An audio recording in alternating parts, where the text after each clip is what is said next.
Hello दोस्तों, नमस्कार। स्वागत है आपका एक बार फिर से हमारे यूट्यूब चैनल पर। चलिए, आज हम पढ़ेंगे विज्ञान से महत्वपूर्ण 35 प्रश्न। तो चलिए, पहला सवाल पढ़ते हैं। पीने के लिए उपयुक्त जल को क्या कहते हैं? तो पीने के लिए उपयुक्त जल को पेय जल कहते हैं। चलिए, नेक्स्ट सवाल। लार निम्न में से किसके पाचन में सहायक होती है? मतलब लार से किसका पाचन हो जाता है? तो लार से स्टार्च का पाचन होता है। चलिए, तीसरा सवाल। जैव विकास को सर्वप्रथम किसने समझाया? मतलब किस वैज्ञानिक ने जैव विकास को सबसे पहले समझाया था? तो क्या हो जाएगा हमारा आंसर? लेमार्क ने।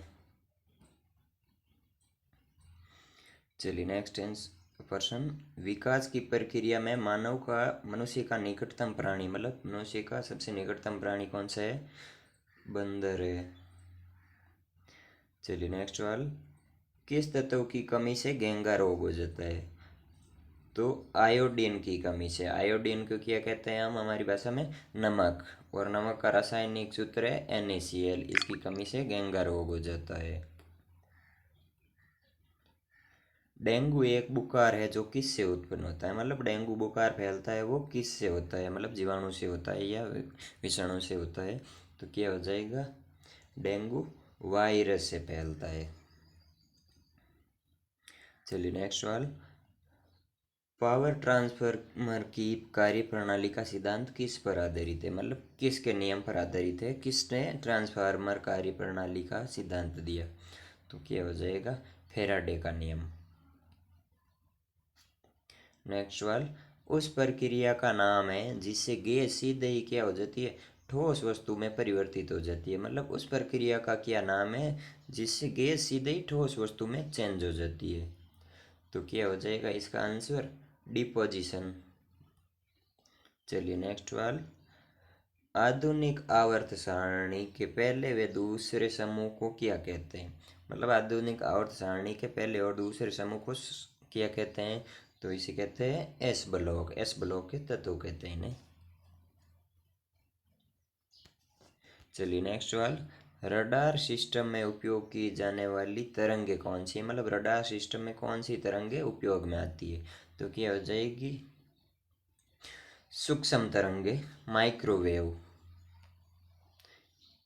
चलिए, नेक्स्ट सवाल। बेकिंग सोडा का रासायनिक सूत्र क्या है? तो बेकिंग सोडा को खाने का सोडा भी कहते हैं। और बेकिंग सोडा का सूत्र है सोडियम बाई कार्बोनेट। मतलब NaHCO3 से सोडियम बाई कार्बोनेट कहते हैं। चलिए, नेक्स्ट सवाल। टाइफाइड बुखार किसके द्वारा होता है? तो टाइफाइड बुखार है वो किसके द्वारा होता है? तो टाइफाइड बुखार जीवाणु के द्वारा होता है। अब देखिए 13वां सवाल आगे। निम्न में से कौन सा प्लाज्मोडियम परजीवी का वाहक है? मतलब प्लाज्मोडियम परजीवी है, इसका वाहक कौन है? इसे कौन इधर से उधर एक मनुष्य से दूसरे मनुष्य के शरीर में पहुंचाता है? तो क्या हो जाएगा? मच्छर। चलिए, नेक्स्ट सवाल। विकासवाद का सिद्धांत किसने प्रतिपादित किया? मतलब विकासवाद का सिद्धांत किस वैज्ञानिक ने दिया था? तो क्या हो जाएगा इसका आंसर? डार्विन ने। चलिए, नेक्स्ट सवाल। एक वस्तु पर लगाए गए गुरुत्वाकर्षण बल को क्या कहते हैं? मतलब जो वस्तु पर गुरुत्वाकर्षण बल लगता है उसे हम क्या कहते हैं? तो वे क्या हो जाता है? वस्तु का, सॉरी, बल नहीं, वस्तु का क्या हो जाएगा? वजन। मतलब उसका वजन कहलाता है। जो वस्तु पर गुरुत्वाकर्षण बल लगता है उसे हम वस्तु का क्या कहते हैं?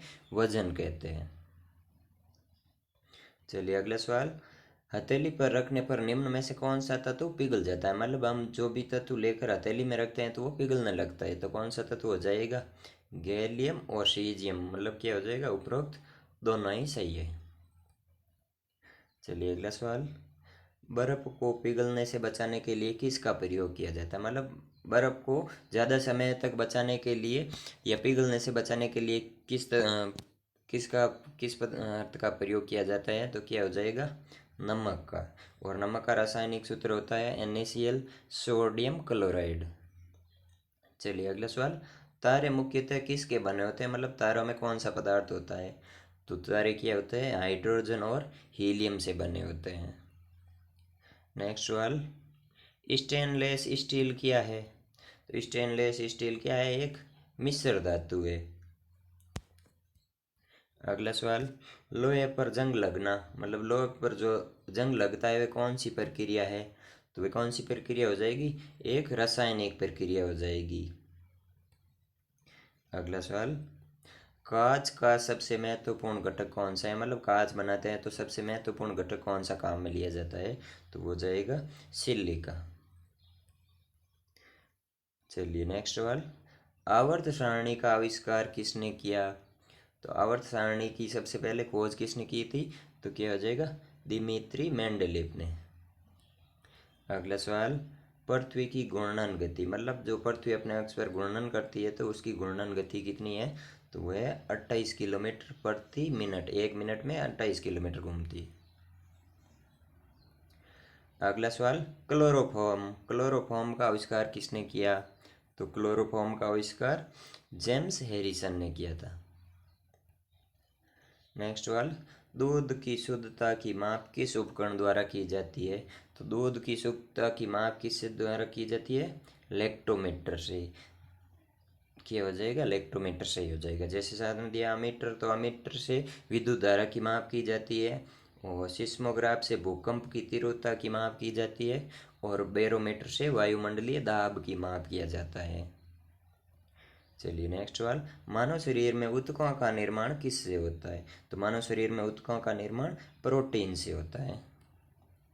देखिए आगे, तारे का रंग सूचक है, मतलब तारे का रंग किसका सूचक है? तो तारे का रंग तापमान का, मतलब उसके रंग से पता चलता है कि उसका तापमान ज़्यादा है और तापमान का सूचक है।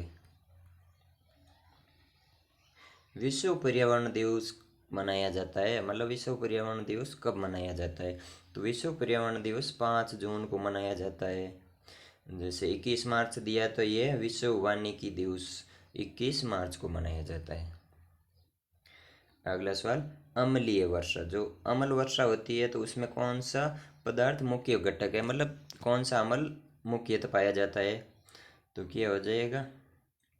सल्फर डाई ऑक्साइड SO2 मुख्य घटक होता है। चलिए नेक्स्ट सवाल, स्टेनलेस स्टील किसका मिश्रण है? देखिए स्टेनलेस स्टील क्या है? एक मिश्र धातु है। तो कौन सी धातुओं से या कौन से तत्वों से मिलकर बना होता है? तो स्टेनलेस स्टील क्या होता है? लोहा, क्रोमियम और मैग्नीज का मिश्रण है। जिस साथ में दिया तांबा तथा जस्ता, तो तांबा और जस्ता क्या है? पीतल के मिश्र धातु बनती है। तांबा तथा जस्ता को मिलाने पर पीतल बनता है। चलिए नेक्स्ट सवाल, शराब का पीएच मान कितना होता है? तो शराब का पीएच मान 2.8 होता है।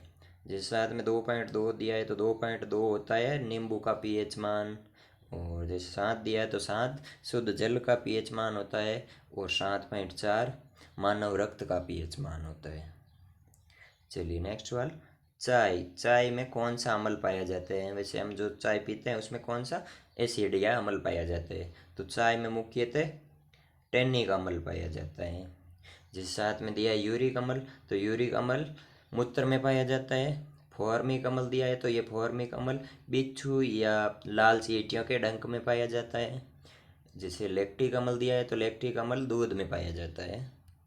चलिए नेक्स्ट सवाल, लहसुन में गंध किसके कारण आती है? जो लहसुन में गंध आती है वो किस पदार्थ की उपस्थिति के कारण आती है? तो क्या हो जाएगा? एलाइसिन के कारण आती है लहसुन में गंध, एलाइसिन के कारण। जिस साथ में दिया एलाइल, तो एलाइल से प्याज में गंध आती है। और लाइकोपिन, लाइकोपिन क्या होता है? टमाटर में लाल रंग होता है लाइकोपिन के कारण। चलिए नेक्स्ट नेक्स्ट वाला देखते हैं, फलों फूलों तथा सब्जियों का उत्पादन क्या कहलाता है?